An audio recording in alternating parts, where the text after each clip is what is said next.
What's up guys, Hoop Break here. Today I'm going to be doing something completely new. Instead of making a prediction for the future, I'm going to be analyzing a past prediction I made. So when I decided to start the Hoop Break YouTube channel, I want to do a full series called Are They Contenders? And I started actually with the Nuggets. I wrote a complete script for the Nuggets, but I just never got around to recording it because it was a good script, but it wasn't great, and I wanted to really start off my YouTube channel with a bang. And then I wrote one for the Rockets, and that one was really good. You guys can check that out. I guess it doesn't really matter now. But I made a script for the Nuggets too, and I want to go over that script because there were some interesting predictions I made in there that did come to fruition. Let's get right into it. So right off the bat, I need to solidify the authenticity of this because, you know, there might be people saying, and understandably, you know, you made it after the fact, whatever. There should be a screenshot somewhere up there saying last edit was on August 8th, which was before the playoffs started in the bubble. That was during the regular season games. So with that out of the way, let's get right into it. So the first thing I was going to talk about was the depth chart, and put a screenshot up there of what the depth chart looked at the time. Jamal Murray was out, Gary Harris was out, and Will Barton was out, so I was going to talk about how I was a little bit concerned about that, which it did really prove to make a difference in the playoffs because Gary Harris didn't play until I think the Clippers series, and Will Barton didn't play at all. However, Jamal Murray played like he never got injured in the first place. He played great throughout the whole playoffs.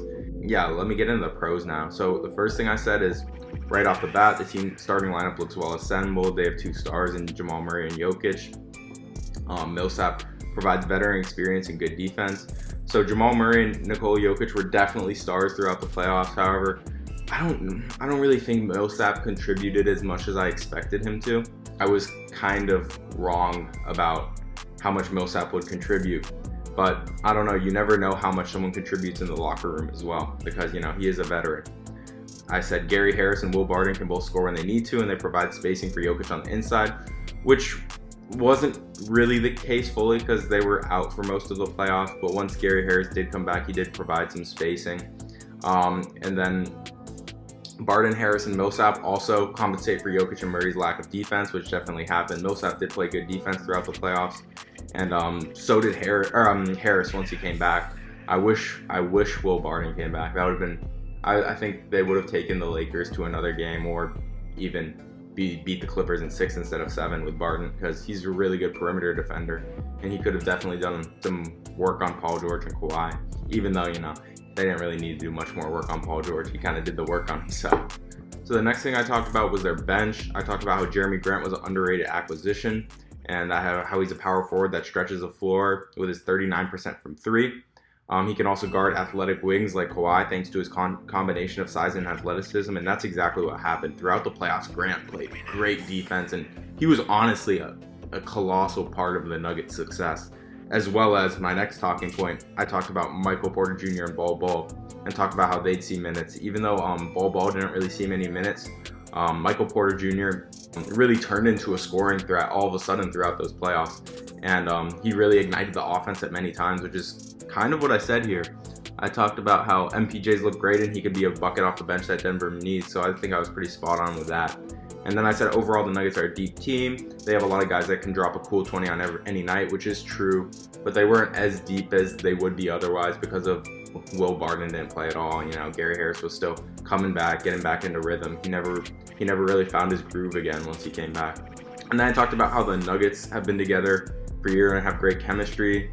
This is all just stats and me really analyzing. It doesn't really matter that much for this purpose, but yeah, that showed a lot. The Nuggets team chemistry showed a lot. You saw that players were helping each other up. They really cared about each other. They wanted each other to win, and I think it really did make a difference. Especially they were playing teams like the Clippers and the Lakers, and who they play in the first round. I guess the Jazz has some chemistry, but with the Clippers and the Lakers, those teams are very newly assembled. Those teams were assembled over this summer, and especially with the Clippers, who hadn't played together for a substantial amount of time, I think team chemistry really did come into account and really mattered in that series.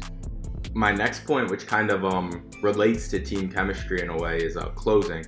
So the Nuggets were actually the second best closing team in the league throughout the season last year, and I think that can be attributed to unselfishness. I think the Nuggets really trust each other, and that showed throughout the whole playoffs. Jokic hit big shots, Murray hit big shots, MPJ hit big shots.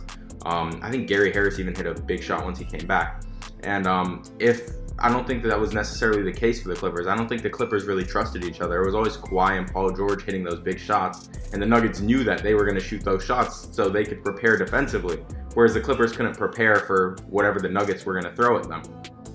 The Nuggets also don't give up many turnovers, which prevents them from blowing leads and letting teams get away. I think that really also contributed to their comebacks in series. They were very careful with the ball in those games. And I think we also really need to start talking about Jokic as a closer. He's very good in the clutch. Last season, he shot 50% from the field in the clutch and 82% from the line. And in the playoffs, he was very good in the clutch as well.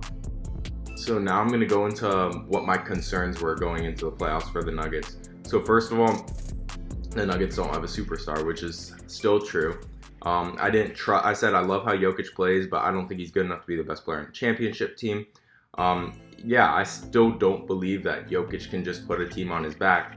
However, out of nowhere, Jamal Murray exhibited some superstar-like qualities. There was a game versus the Jazz where in the last 2 minutes of the game, him and Donovan Mitchell were literally going bucket for bucket. Neither of them were missing, and Jamal Murray was hitting tough step backs, threes in the clutch, which was something we hadn't seen or couldn't have anticipated from Jamal Murray. So my next concern was the Nuggets' lack of interior defense. I said that Jokic is a mediocre defender. He's slow and doesn't put much effort in on defense, and then Millsap and Grant aren't that big. They can't guard a 7-foot dominant center, you know? And the Nuggets don't really have true rim protection. And I think that really helped throughout the playoffs. That really mattered. Because versus the Jazz, Rudy Gobert, sure, he's a good player. He's a good inside player, but he's not known for his offense. He's not a force offensively. And then who the hell do the Clippers have to be big in the paint and score paint buckets? And no one. So I think that really didn't matter that much against the Clippers and the Jazz because they don't have any dominant inside forces. But once they played LA, it really started mattering because AD is a force inside, and they had no one who could even contain AD. And my next point was, so I think that weakness really didn't matter in certain series. And the Nuggets are also weak on the boards, and this is very similar to their inside lack of defense in that the Clippers and the Jazz aren't great rebounding teams, whereas the Lakers have plenty of guys who can go get offensive boards, defensive boards, put up offensive boards, and score easy points. They have AD, JaVale McGee, and Dwight Howard. Who on the Nuggets can guard any of those players? Mason Plumlee can maybe pick up Dwight Howard. I don't think anyone on the Nuggets can really guard AD. An AD Jokic matchup is just AD feasting. You got to double him. Now for the most important part, I'm going to be talking about what my final thoughts were at the time about this Nuggets team on August 8th before the playoffs even started. So I'm just gonna read it because it's not that long. So what I said is, I'm fairly certain that the Nuggets will make it out of the first round. They're just too experienced and talented to not. I think a second round series with the Clippers will be closer than many expect. The Clippers have no one who can lock down Jokic and don't have the bigs to exploit the Nuggets' big weakness, which is their interior defense. I could see this series going either way because of how well the Nuggets match up with the Clippers. The series is split so far. However, a Western Conference Finals matchup with the Lakers, who have arguably the best big in the league, and AD and two viable centers in Dwight Howard and JaVale McGee, could be a disaster. Although I think they may upset the Clippers, I can't see the Nuggets going to the finals this year. Honestly, I don't think I could have made a better prediction.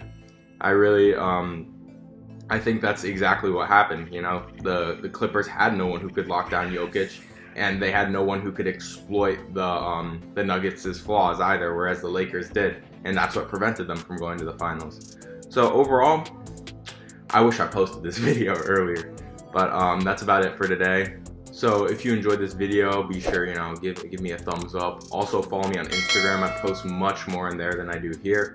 And download the Hoop Break app. This is my first YouTube video since it's been out. So the link for that will be in the description too. Have a great day, and I'll see y'all next time.